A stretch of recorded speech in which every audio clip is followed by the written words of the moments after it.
Baik, pemirsa, Anda kembali menyaksikan Apa Kabar Indonesia Malam. Dr. Yusuf, kita sudah mendengarkan itulah keputusan pemerintah kembali melanjutkan PPKM berjenjang level 4 besok hari Senin hingga 2 Agustus mendatang. Sudah tepatkah apa yang dikatakan ataupun yang diputuskan oleh pemerintah ini dari kacamata Dr. Yusuf? Ya, kalau dari pandangan saya memang sudah baik ya, karena mengingat saat ini sebenarnya kasus itu sudah turun. Dan untuk di Jakarta kasus rumah sakit sudah mulai lebih lega, tetapi seperti yang tadi Presiden katakan, jika nanti kita tidak abai terhadap protokol kesehatan, maka itu akan melonjak lagi. Nah, jadi itu kita harus hati-hati dalam menjalankan semua kegiatan kita. Jadi bersyukur kalau ini dijalankan, tetapi protokol kesehatan bagi seluruh pedagang, penjual, apapun kegiatan masyarakat tetap harus menggunakan protokol kesehatan. Karena tingkat penularan untuk varian Delta ini sangat tinggi, Mbak. 1:8. Kalau dulu kan 1:3.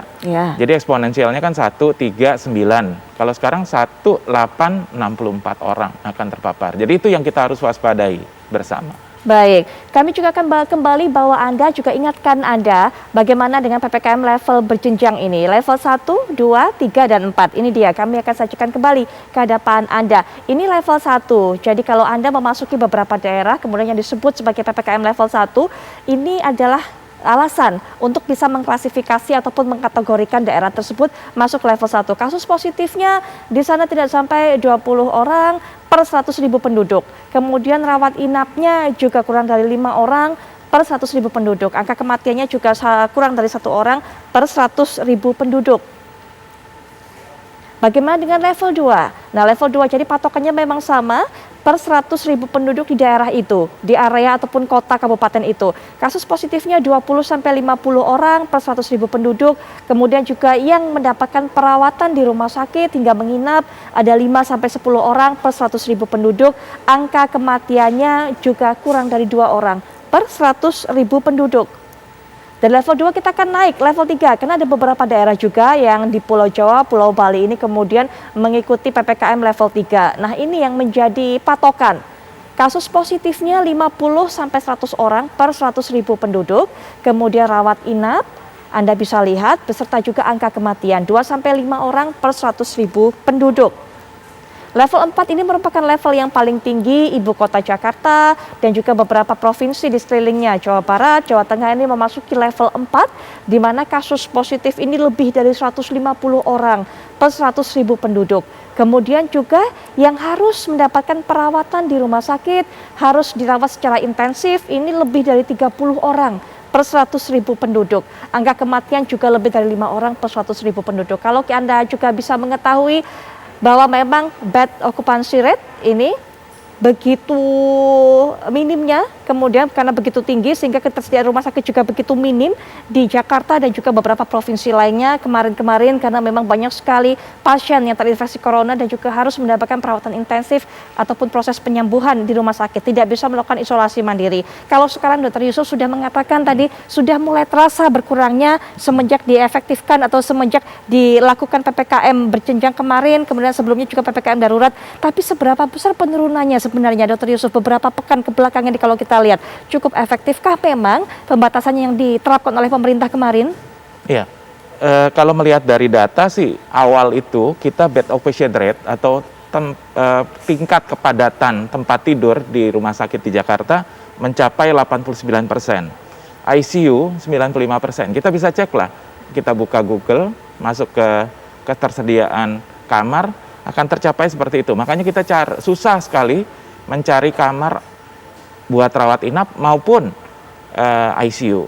Tapi kalau sekarang secara data itu udah mulai turun. Jadi kita bisa buka, kemudian kita bisa mencari ruang rawat inap pasti dapat, ya. Ruang ICU dengan ventilator sekarang sudah lebih dapat. Artinya memang kasus mulai turun, tetapi sadarilah bahwa resiko sekarang jika kita abai terhadap protokol kesehatan pasti akan naik lagi. Itu yang kita harus sepakati bersama. Dan ulang-berulang, pada serangan pandemi sekarang ini, 80% adalah klaster keluarga. Boleh dicek deh di grup WhatsApp kita, di grup SMP kita, SD kita, teman SMA kita. universitas kita, pasti yang kena adalah klaster keluarga. Jadi itu harus hati-hati. Baik, nah ini kita juga sudah bersama para narasumber lainnya, sudah bergabung dengan kita Inces Nabati, ini merupakan selebritis yang juga pengusaha makanan. Halo, selamat malam Inces Nabati. Halo. Hai malam Kak Putri, apa kabar? Alhamdulillah baik, gimana kabarnya Inces? Alhamdulillah sehat, tapi bosen. Bosan karena di rumah terus ya? Tapi saya Iya, dengar karena di rumah terus. kalau nggak salah Inces Nabati ini merupakan salah satu penyintas corona yang bisa survive dari corona. Iya, waktu itu aku sempat aku kena di bulan Maret kalau nggak salah waktu itu. Gejalanya juga alhamdulillah sih nggak terlalu gimana-gimana banget. Cuman waktu itu karena aku tuh juga termasuk orang yang protek banget sama COVID ini. Jadi sama kerja tuh aku benar-benar kayak orang gila. Ke teman-teman aku tuh kayak, ini nih si Raja semprot-semprot nih katanya, si Raja PCR, si Raja antigen. Karena kan aku masih aktivitas di luar kan, jadi tanggung jawab aku juga banyak kan untuk orang-orang di rumah. Jadi aku tuh per 3 hari aku colok antigen dan aku per seminggu sekali tuh aku PCR. Nah tapi selama setahun aku seperti itu tuh terus juga semprot sono, setiap kerja aku semprot, masker double semuanya sampai pada akhirnya tepat setahun di bulan Maret. Itu pun gejalanya menurut aku tuh kayak kaget gitu sih, kayak percaya nggak percaya gitu loh Kak. Iya. Nah, Lanjut ini. Iya, ntar kita juga ingin tahu nih pendapatnya Inces Nabati, karena merupakan salah satu pengusaha juga Inces ya, punya usaha makanan begitu? Iya betul, alhamdulillah banget ya. Baik, nah ini gimana melihat tadi komentarnya, melihat keputusan dari Presiden Jokowi yang memperpanjang PPKM level 4, tapi dengan ada penyesuaian. Jadi boleh buka, bisa makan di tempat, tapi cuma 20 menit dikasih waktu. Agak bingung sih sebenarnya ya kalau cuma 20 menit gitu ya, mungkin orang juga untuk makan dan pesan mungkin butuh waktu kan, gitu kan. Cuman kalau aku pribadi sih daripada 20 menit gitu, mending aku sementara yang dine-in-nya aku tetap tutup sampai benar-benar ya minimal 50% lah gitu. Kalau untuk 20 menit itu kayaknya terlalu tergesa-gesa untuk menikmati makanan ya. Jadi aku sementara ini aku cukup untuk take away aja sih, dine-in-nya tetap aku belum buka gitu. Inces kemarin. Cuman untuk kenapa?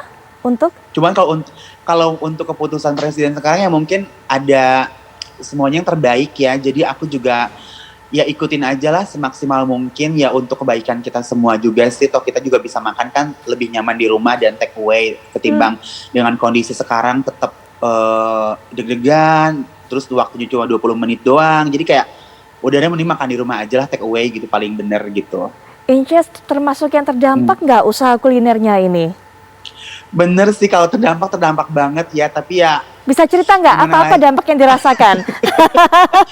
Dampaknya tuh sebelum pandemi, aku kan buka pas pandemi ya, tapi selama pandemi sih omsetnya sih alhamdulillah ya per harinya tuh Masya Allah ya luar biasa. Masa walaupun keadaan, karena kan makannya bakso kan kalau aku kan. Jadi orang tuh masih bisa makan setiap hari. Nah tapi untuk yang PPKM yang baru ini bener-bener luar biasa banget ya. Biasa tuh omset tuh ya lihat hasil per hari. Alhamdulillah Masya Allah aku bilang. Cuman kalau sekarang tuh aku alhamdulillah Masya Allah juga. Cuman kalau bisa semua ini cepat berlalu deh gitu. Karena kayak sedih kan gitu. Itu tuh hampir kayak 70%-nya dari omset yang biasanya aku dapatin per harinya tuh itu kayak dapatnya cuma 30%, sementara aku kan juga harus ada karyawan kan, terus ada orang dapur juga gitu kan. Mereka juga bingung kan, Cis gimana nih, katanya omset kita per hari segini, ya nggak apa-apa jalanin aja kok, yang penting kan kalian tetap digaji full, maksudnya walaupun penghasil kita nggak seperti biasanya, tapi kan sebelumnya kita udah dikasih rezeki sama Allah kan banyak, ya mungkin sekarang saatnya kita dikasih cobaan sedikit, mungkin kita harus lebih sabar lagi dan semua ini berlalu, insya Allah nanti kembali semula lagi. Tapi 30% tuh kayak, aduh ya Allah ini nyampe nggak sih? Saya bisa bayangkan apa yang dirasakan oleh Inces dan juga rekan-rekan pengusaha lainnya begitu kan, begitu menurun omset yang didapatkan begitu. Nah selain nanti kita juga, itu bener, ya kenapa Inces? Turun banget sih, ini benar-benar menukik. Terjun bebas omsetnya. Seterjun-terjunnya ini sih. Baik, nanti kita juga akan kembali dengarkan cerita dari Inces Nabati. Tapi kami juga akan perkenalkan narasumber lainnya. Sudah bergabung dengan kita Ibu Mas Dalina Pane selaku anggota bidang tracking Satgas Penanganan COVID-19. Assalamualaikum warahmatullahi wabarakatuh. Selamat malam Ibu Mas Dalina Pane. Waalaikumsalam warahmatullahi wabarakatuh. Selamat malam Mbak Putri. Baik, Bu Mas Dalina, bagaimana juga melihat sikap dari pemerintah yang memutuskan untuk bisa melanjutkan PPKM level 4, tapi dengan sejumlah penyesuaian. Nanti mungkin bisa diberikan pandangan apa bedanya dengan yang kemarin, dan apa kira-kira dampaknya untuk kasus yang sekarang kabarnya juga sudah mulai menurun. Kami akan bahas, Ibu, mungkin bisa diberikan jawabannya, tapi nanti kita akan jeda sejenak, kami segera kembali saat lagi.